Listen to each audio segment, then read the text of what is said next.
Bismillahirrahmanirrahim. Assalamualaikum warahmatullahi wabarakatuh.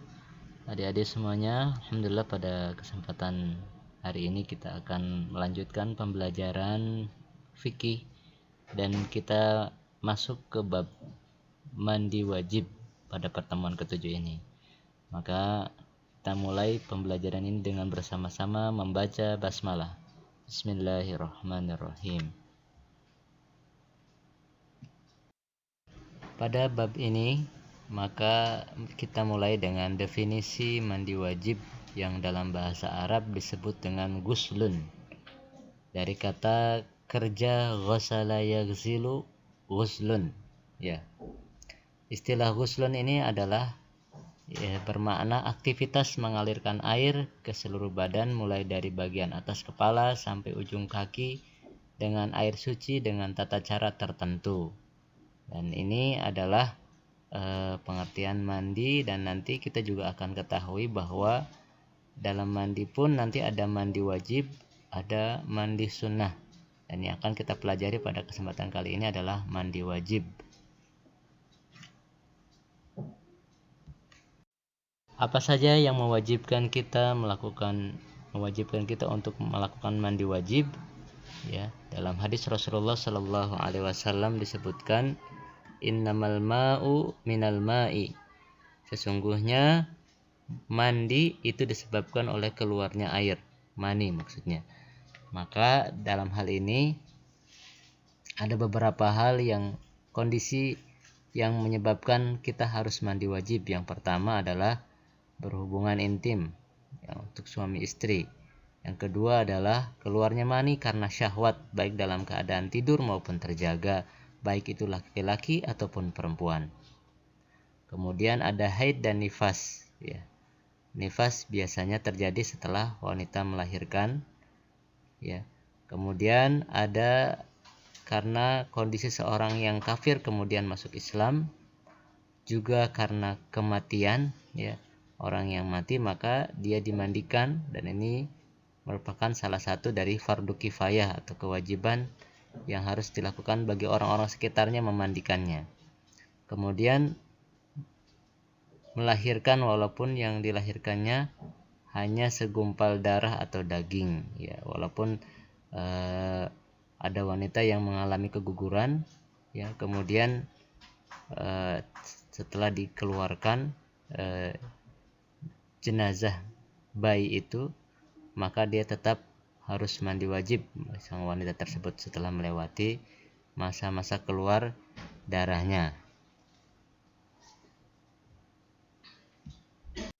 Sebelum melaksanakan mandi wajib, mandi janabah, maka ada beberapa syarat yang harus dilakukan terlebih dahulu yang harus dipenuhi. Yang pertama adalah berhentinya sesuatu yang mewajibkan dia mandi, ya. Dalam kondisi contoh kalau dalam haid, maka haidnya sudah harus berhenti dulu, sudah tidak keluar lagi darahnya. Kemudian yang kedua adalah niat, ya, maka dalam kondisi sudah berniat terlebih dahulu, diawali dengan niat. Yang ketiga yang pastinya dia adalah seorang muslim atau muslimah. Kemudian yang keempat berakal, dan yang kelima adalah tamyiz, ya. Tamyiz ini adalah seseorang yang bisa membedakan antara yang baik dan yang buruk, ya. Kemudian menggunakan air yang suci dan mensucikan dan juga halal, ya. Ya, jangan sampai kita menggunakan air yang suci tetapi ternyata tidak bisa mensucikan, ya. Sudah kita pelajari di bab berikut sebelumnya. Kemudian menghilangkan sesuatu yang menghalangi sampainya air ke kulit, ya. Jika ada bagian tubuh yang contohnya masih ditempeli koyo, ya, atau mungkin yang masih ada cat mungkin yang masih menempel di bagian kulit tubuh kita, maka dibersihkan terlebih dahulu. Jangan sampai itu menghalangi air ke kulit kita.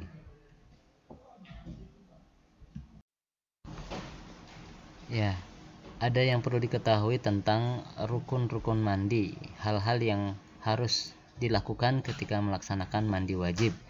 Yang pertama adalah berniat mandi dalam hati, ya, karena Niat inilah yang membedakan antara kebiasaan kita mandi seperti biasa dengan mandi wajib. Yang kedua, meratakan air ke seluruh tubuh. Dan yang ketiga, yang pasti menghilangkan najis yang masih melekat di badan. Ini yang rukunnya. Nanti pelengkapnya adalah dalam sunnah-sunnah mandi.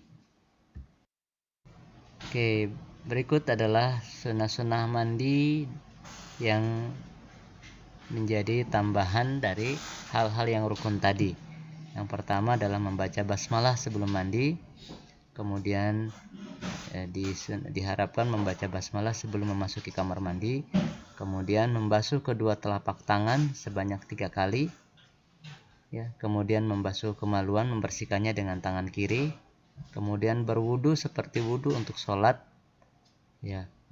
Orang yang mandi boleh mengakhirkan membasuh kaki hingga selesai mandi jika yang menggunakan air dari bak atau semisalnya. Nah, kemudian membasahi kepala sebanyak 3 kali dan meratakan air ke rambut hingga sampai ke akar rambutnya. Dan yang terakhir adalah disunahkan membasahi seluruh badan dengan memulai dari bagian kanan dan dilanjutkan dengan bagian kiri. Nah, ini adalah sunnah-sunnah tambahan yang diharapkan bisa dilakukan ketika melaksanakan mandi wajib. Ada beberapa hal yang harapannya dihindari karena ini adalah hukumnya makruh dalam mandi wajib. Yang pertama adalah berlebih-lebihan dalam menggunakan air, ya, supaya tidak terkena dalam kemubaziran, maka kemudian berhemat dalam menggunakan air tetapi rukun dan sunnahnya terpenuhi. Yang kedua, mandi di tempat yang najis, ya, diharapkan di sekitar tempat kamar mandi sudah dibersihkan dan tidak ada najis yang bisa kemudian membuat badan menjadi terkena najis kembali. Yang ketiga, mandi di tempat yang terbuka tanpa sekat atau dinding. Nah, ini yang dihindari seperti itu.